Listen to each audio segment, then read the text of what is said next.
I feel compelled to say something here, and I've said it, Bernardo, to you before, but I want to say it again, that I think the fruit of this understanding is a peace on the inside, absence of suffering on the inside, and love on the outside.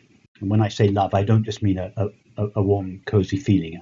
When I use the word love, I mean the recognition that we share our being or our reality with everyone and everything. In other words, it is the felt sense of the understanding that we are speaking of here.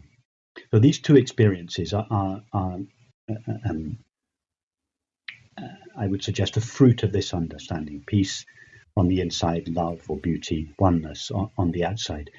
And I have always felt with you, Bernardo, that that you share this understanding profoundly, but that the fruit of it, at least on the inside, has been delayed in your case. Why? Because, as you've just said, suffering propels us to go deeper and deeper and deeper. It's the fuel for this investigation. And I think you have a unique role in the world to share this understanding in a way that nobody else can, and in a field that nobody else can, and rather than a way, in a field, for instance, that I'm not qualified to speak in, the world of science. And for this reason, I feel that the fruit of this understanding, although I see it in you more and more over the years, but I feel the fruit of this understanding is being withheld from you precisely to keep you motivated to do what you are supposed to be doing in the world.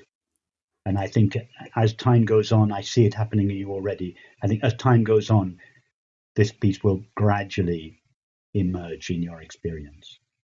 And I don't its absence, I do not in any way consider to be a failure of your understanding. I think it's necessary for you to be able to do what you are doing so beautifully in the world. Yes, but you've got work to do in the meantime, Bernardo. That's just No. Look, I mean, this, what Rupert is saying, of course, instills hope in me. But even if Rupert is wrong, and what I'm going to say now will seem like a contradiction, but there is a sense in which it's not a contradiction. I am in peace with my lack of peace, Exactly. if you know what I mean. Yes. So doesn't that mean you're at peace? But go in on, a way. In a way, I don't double my suffering by not being in peace with the suffering. Because if you're suffering and then you tell yourself, but I should not be suffering, then you just multiply it by 2. You just make it worse. No, I don't make it worse. I don't have that voice telling me I should not suffer. I'm in peace with my suffering. It's part of nature. I'm aware life is sacrificial. I mean, I'm opening a door here that is a rabbit hole, but I am okay with it. I do suffer, but I don't make it worse than it needs to be. Yeah, and you don't personalize it, Rupert. You're absolutely right, Bernardo. It would appear superficially to be a contradiction for what I'm saying, but it's not. It's another way of expressing beautifully what I'm saying, and this is what is meant by Ananda in the Vedantic tradition.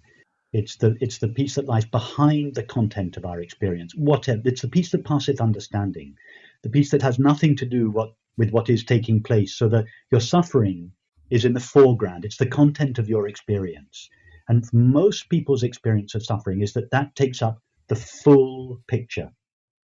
But that there is this peace behind your suffering that enables you to say, I am at peace with my suffering. And I suspect that the peace behind your suffering will grow and will progressively outshine the suffering in the foreground. That's my intuition. And as you say, even if it doesn't, it in a way, it doesn't matter. because our Yeah. lives the meaning of our lives is so much bigger than our own personal experience. Now, Life is not about me. Life is not about any one of us. right. Exactly, it's sacrificial, as you say. Yes.